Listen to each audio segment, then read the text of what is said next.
Mathias, skal vi gå? Ja, vi er gruppe Frederik, Jesper og Mathias. Yes, og vi vil snakke om menstruation, som varer 28 dage. Den styres af hormoner, og derved sker der en påvirkning af både æggestokkene og livmoderslimhinden.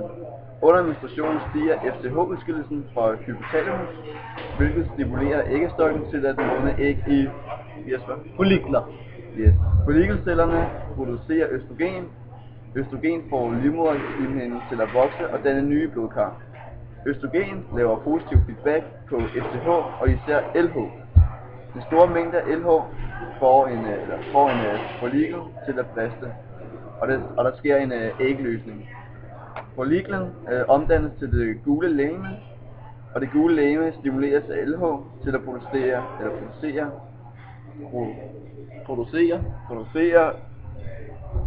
Progesteron. Ja.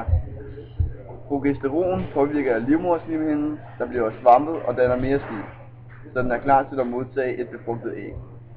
Hvis der ikke sker en befrugtning, vil østrogen og progesteron lave negativ feedback på FSH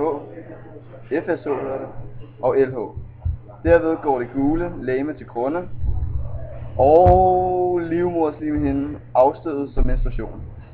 Derefter starter helt forfra, hvor man igen håber på, at et æg bliver befrugtet, så man kan lave et barn.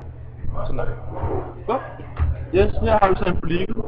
Og vi kan så se, at stille og roligt begynder æggene stille og roligt bygges op. Og heroppe, der har vi så en ægløsning. Det gør Jesper. Det har vi nemlig. Fordi æggene bliver simpelthen befrugtet. Præcis. Og hvis den ikke bliver befrugtet, så sker der det, at det resterende, der er tilbage af den her follikel, det går ind, og så bliver det... sådan noget gul det bliver legeme. den her, og så bliver den nedbrudt videre til gul legeme. Ja. Og så det gule legeme går over og bliver hvidt legeme. Fordi det går til grunden. Og så går den nemlig til grunden, Mathias. Det gør det. Og så sker der det, at den rører ud sammen med menstruationen. Ja. Og så næste måned kommer en ny follikel, og så starter det forfra igen. Og så håber vi jo selvfølgelig på, at det bliver befrugtet den her gang, så vi kan få et barn. Ja. Der kommer simpelthen en ny follikel hver måned. Det gør det. Tusind tak. Au.